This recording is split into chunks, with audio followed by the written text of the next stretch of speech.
Samson and Delilah's story serves as a cautionary tale about the dangers of unhealthy relationships, blind love, and compromising.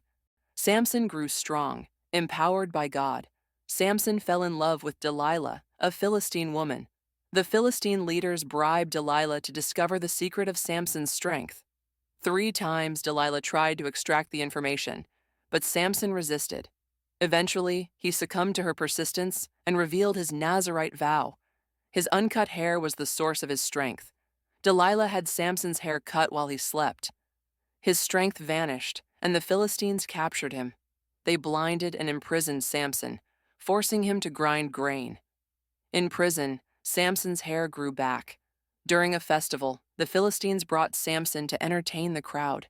He prayed for strength, and God granted it. Samson toppled the temple, killing himself and thousands of Philistines. David and Bathsheba. This isn't a romantic love story, but driven by lust, adulterous intentions, and vicious thoughts. This dark side story of King David reminded us of even great men who are called by God, are still humans and struggle with sin. We must face the consequences of our actions.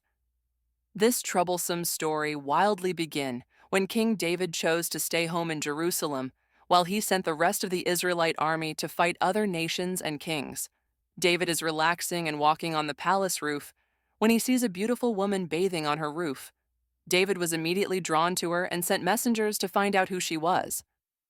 The messengers returned and told David that her name was Bathsheba, the daughter of Eliam and the wife of Uriah.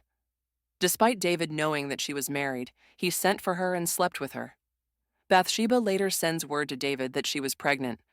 David was nervous that his sin of adultery would now be found out. The king called for Uriah to come home so that he could spend a night with his wife, Bathsheba, and cover up the sin that Bathsheba was pregnant with David's child. However, Uriah refused to sleep with his wife while his fellow men were off fighting. David was filled with anger that his plan did not work. When Uriah went back to war, King David sent a note to the army commander with instructions to have Uriah put at the front line and to withdraw so that he would die. Bathsheba mourned her husband's death and was then brought to King David to be his wife. The prophet Nathan visited King David and told him of the Lord's disapproval and displeasure with David. Even though David repented of his sin, Nathan told David that the son Bathsheba was expecting would die.